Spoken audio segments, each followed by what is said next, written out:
So when we help these business leaders think about the future, it's asking them what they want to achieve in the next, you name the number of years, 5 years, 10 years. How do they think they're going to get there? What could stand in their way? What challenges exist today that aren't going to enable them to achieve those goals that they've got in the future? When your prospects debate making a change, they will consider the potential risks in that decision. Whether they're willing to share those risks with you will hinder on your ability to build trust with them. If you create a conversation environment that's centered around trust, you have a much better chance of helping them work through the risk and get to an objective decision. Listen in as Dan and I discuss the relationship between trust and risk.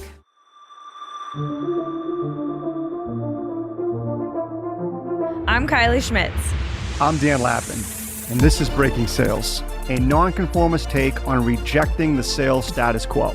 Join the Lappin 180 team as we break the tried and died sales tactics and techniques that are failing you and your prospects. What would you like to talk about today, Dan? I'd like to talk about the relationship between trust and risk. Sounds like a big topic for today. Yes, and by no means am I saying we are the ultimate experts on it, but I think we have a very unique perspective that our listeners can actually take some ideas from and actually go implement so they can build more trust. But let's get back to the relationship we started with, right, between trust and risk. So what exactly is that relationship, Dan, do you think?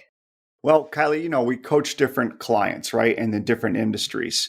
And some of our clients are in the financial advisement industry, right? So they have to build a ton of trust.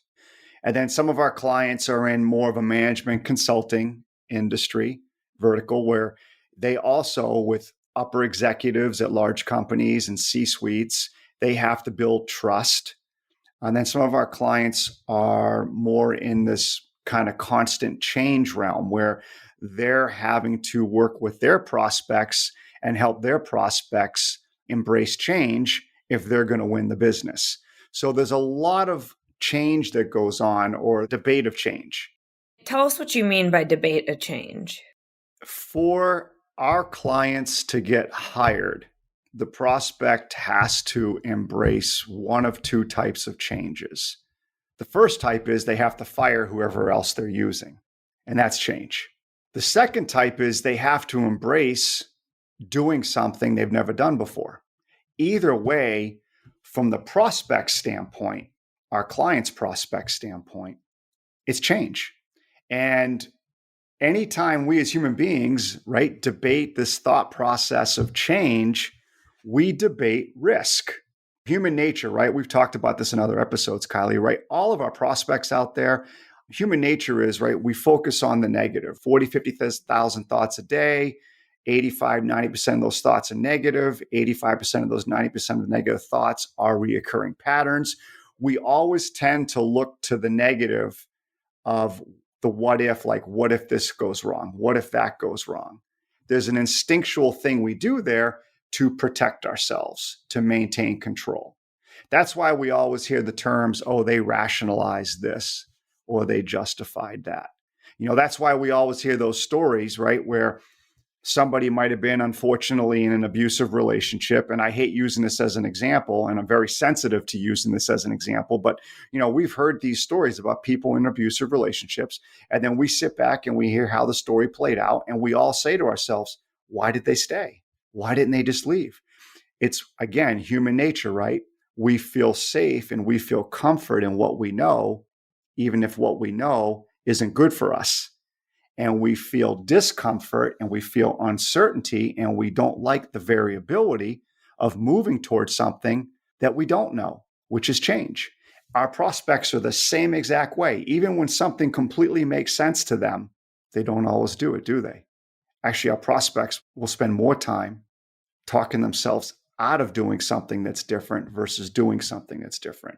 And that goes back to that old saying, Kylie, we always talk about human nature: overestimate what we currently have and do and who we do it with, and underestimate what we could gain by doing something different. So let's get back to this idea of risk and the relationship versus trust. Dan, I want to go back to something you said earlier. And I think the one thing that we all have to maybe have some empathy towards is the sunk cost fallacy that our brains tell us, because we've invested time, we've invested energy, resources in what we already have in place. And sometimes you think in your head, well, I've been doing it this way for so long. I've invested so much in the current way of doing things. It's going to be too hard to do something different. If you've got a current process, you double down on your current process versus coming up with a new process because you've invested time and resources into what you have in place today.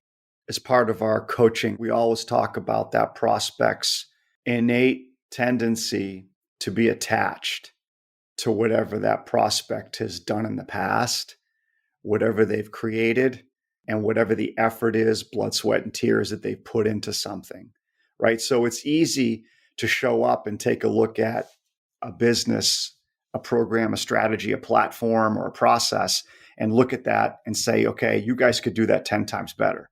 Or, that's how people used to do it 7, 8, 10 years ago, but here's how we do it now with our clients. Or that was a great platform 10 years ago, but here's the new, Generation 5 platform.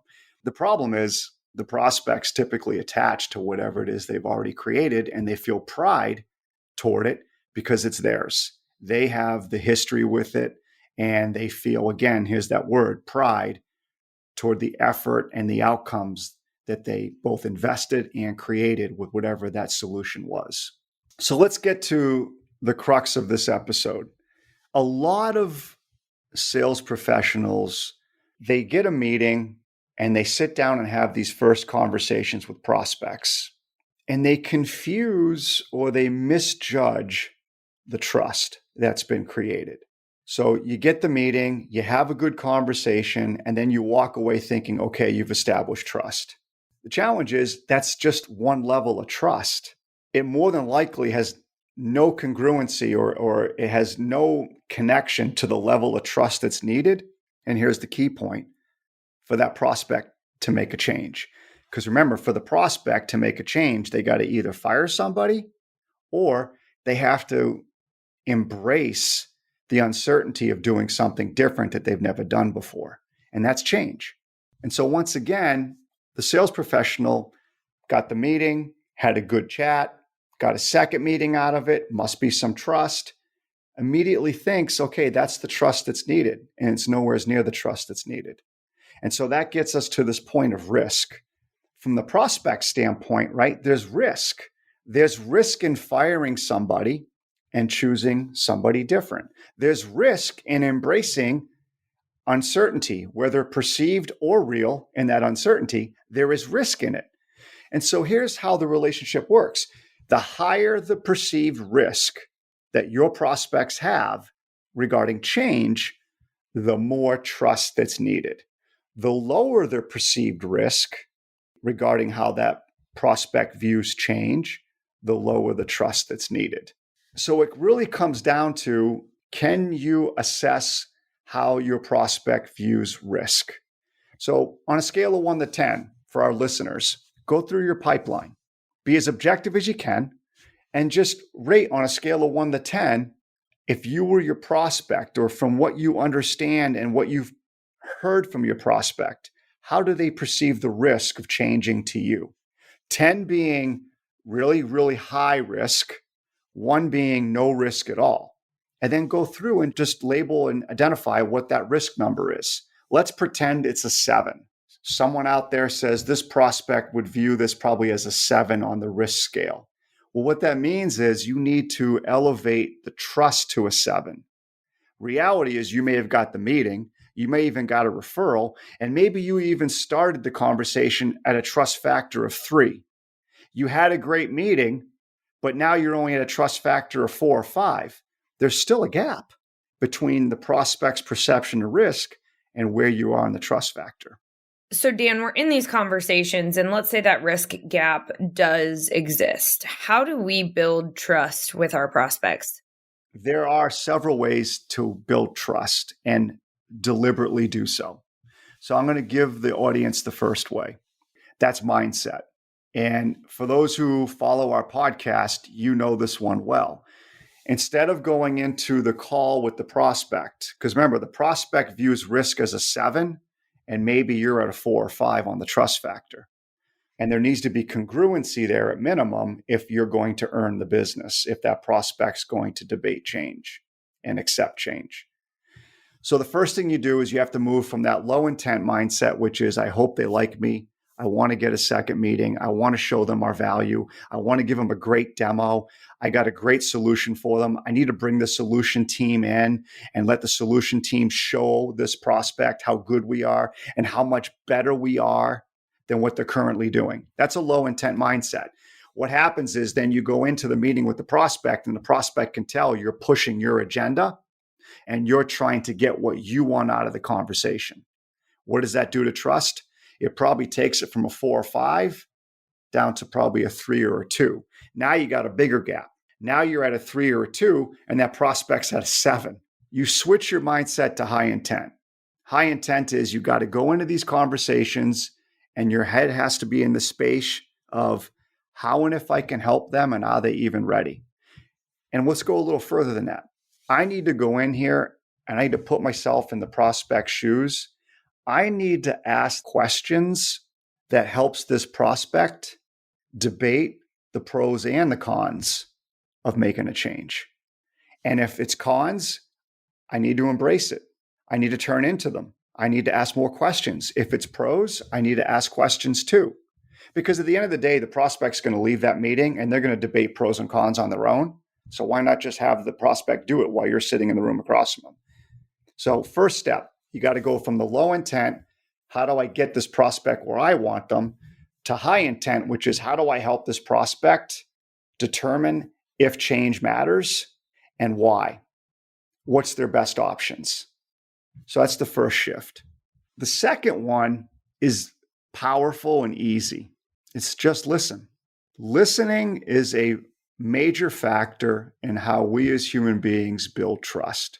When we feel like we've been listened to and we've been allowed to share our perspective, and we didn't have to worry about being politically correct, we were allowed to express how we felt, maybe even show a little vulnerability. When we feel like we've been allowed to do that because someone's been listening to us intently, that's a key factor in how human beings build trust. So again, if you're thinking you're maybe at a 4 or 5 and the prospect's at a 7 in risk and you're a 4 or 5 on trust, go in with the high intent mindset and focus on listening by asking really helpful, meaningful questions that are aimed toward assisting that prospect assess should they do something different or not. I think, Dan, just to go back to your first point, the listening is how we demonstrate that we are high intent, that we do care about them, that we're not there for us. Because the more we talk, the more it demonstrates that we're there for our own agenda. Well said. So I think those two go very closely hand in hand. So like listening, right? Everybody in the audience right now thinks, yeah, Dan, I listen. No, you have to think about the listening, just like Kiley said. Are you listening to make the sale and to advance your agenda? Because that's not the type of listening that builds trust. Or are you listening because you truly have that prospect's best interest at heart and you want to help them make the best decision possible for themselves? That's a different type of listening. And in order to do that, again, you've really got to understand certain types of questions that you're going to need to ask.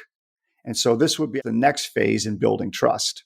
When I think about asking questions, I put on my investigator hat because I know that when I'm talking to business leaders, there is a whole history that has led up to the current moment in time where we're evaluating making a change. I've got to better understand all of the actions and the behaviors and the processes that have led to today. And in addition to that, I need to better understand where they want to go.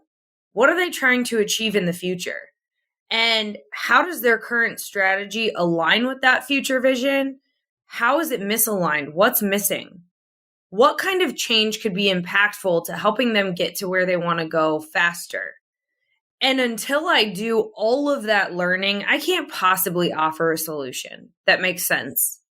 Because in the back of their mind, they're going to be thinking, oh, well, we've tried something like that before in the past. It didn't work. Or I don't think that's going to work because of A, B, and C reasons. They're going to have all of these objections in their heads. They're not going to be open to receiving that information until I've done my job and thoroughly understood what's led to today. And then what challenges do they face as they continue to think about the future? So, what kind of questions could you ask to help that prospect who's at a 7? In other words, they view risk as a 7, but the trust that's been established is probably still at a 4 or 5, and you need to close that gap. What are some of those questions that would build trust, right? Because questions, if done correctly, can build trust. I think the one thing that we all are guilty of is living life and not reflecting on it. And so the first thing I would do is ask them to reflect on some of the key events or decisions that have led to today. Because very rarely do we look back in arrears and say, okay, over the last 5 years, here's what has gotten us to where we are today. Having them reflect on some of their achievements in the past, some of the challenges that they've had to overcome, that's going to be a helpful exercise for them and also for me to better understand how they're thinking about business problems, better understand how they make decisions, better understand what they value, and from there, help them come up with the future vision. Because a lot of times the questions that we ask that have to do with the future and their goals, they've never been asked these questions before. So when we help these business leaders think about the future, it's asking them what they want to achieve in the next, you name the number of years, 5 years, 10 years. How do they think they're going to get there? What could stand in their way? What challenges exist today that aren't going to enable them to achieve those goals that they've got in the future? If they stay status quo, where they're at today, with the current resources that they've got in place, will they achieve that goal? And really helping them think through what decisions they may face in the future. So, Dan, in talking about impact and risk, how would you help a business leader think through that? The first thing is, Kylie, we've already talked about mindset. Both of us have, where you got to go from low intent, which is how do I get this sale, to high intent, which is how do I help them decide if this is worth their time and effort. That's the first shift you got to do to build trust. The second one is just listen, but don't listen to make the sale. Listen to determine how and if you can truly help, and listen to determine what questions can you help this prospect think through that puts them in a position where they can say, I think change has merit, or I think maybe the timing of change is off, and I'm going to hold off. The next part, as you were articulating, was certain types of questions, and that's where we are right now. And I think that the two easiest questions any of our listeners can ask is simply, hey, it's 2 years down the road. You've made this change. You've made this investment. What is it that you want to see or experience that tells you that you got this investment right, that this was the right change to make? So that's number one. And they're going to think about that future narrative, and they're going to articulate it now. But you also have to ask them the flip side. Now, let's pretend it's 2 years down the road and you decide to do nothing different, which is a viable option potentially. You've decided to do nothing different. What do you expect to see or experience? What do you think's at risk? Just those two simple questions and some just good high intent listening, you're going to start closing that gap between where you are at a 4 or 5 on trust and where they are 7 on risk, because you're asking them questions that they know they have to think about anyways, and you're helping them through that process. I think of the conversation as being the value that I bring to the prospect, helping them think through things that no one has asked them before in itself is a helpful exercise. So I got to ask you a question on that. I agree with you 100%. Can you think of an experience that you've had, that light bulb went off, Kylie, where you're like, man, the conversation I just had with that prospect, you could tell for them, that was immense value. I actually met with a COI recently. He's a business consultant. He's got 2 clients that are looking for some help with their sales team. So he wanted to meet with me. Well, we started talking, and as it turns out, his sales process was something that he was interested in asking me about. And so we started talking. I asked him some questions. Based on my questions, he started getting some ideas that helped him come up with new innovative strategies to get in front of the people he's trying to get in front of. It wasn't even the intent of the conversation, but I was asking him questions because I could see that this was something he was thinking through. And I asked him the questions that allowed him the creative energy to just pause, slow down, and think about what he's doing from a business development standpoint. And as a byproduct, we may have conversations with some of his clients. We may not. It's okay. But at least in that conversation, he got some productive ideas for his own business. And you felt probably a sense of satisfaction and fulfillment. Yeah, I did. And at the end of the day, I left that meeting knowing that he was going to implement some of the ideas we had talked about. And I take no credit for the ideas themselves. They're his ideas. But I asked the questions that allowed him to just create the space to think of those ideas. Dan, what do you want our listeners to take away from today's conversation? I would love our listeners to start looking at their pipeline and thinking through the relationship between risk that the prospect might have or perceive regarding change to them, and then the level of trust they feel like they have, at least up to that point, developed with their prospect. It's an interesting relationship, and it needs to be at minimum congruent if you're going to win the business. And then I'd like our listeners to take away that the first step in closing the gap between the prospect's perception of risk and where you are in trust is, number one, your mindset. You got to go from the low intent to the high intent.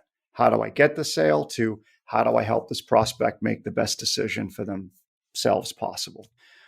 The next step is just pure listening. But instead of listening to advance the sale or listening to advance your agenda, you listen to truly figure out what questions do you need to ask that helps the prospect, like you did in your example, Kylie.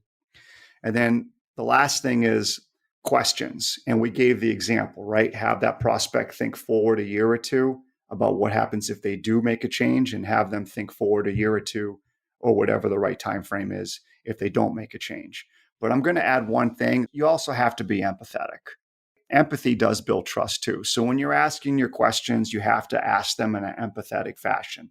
You know, when you are communicating to that prospect, be empathetic to their perception or their situation where they are currently. So I want to make sure for our listeners, we add the importance of empathy. Lastly, I'll say this, Kylie, and I give you credit for this one. By asking those last 2 questions, you're helping that prospect get clarity on impact. And as trust has a relationship with risk, the prospect's clarity on impact has a relationship with risk.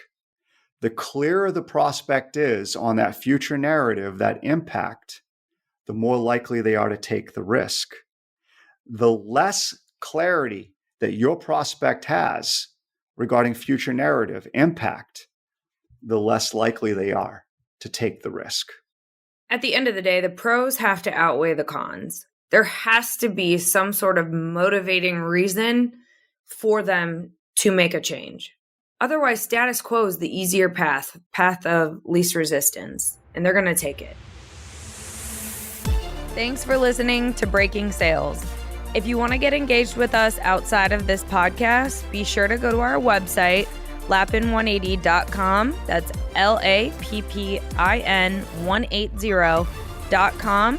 And there you'll find information on upcoming workshops, different events we're doing throughout the United States, ways to engage with us on social media, as well as a form where you can suggest topics or guests for the podcast. We want to hear from you, so don't be shy. Kylie out. All right. Do we have another episode?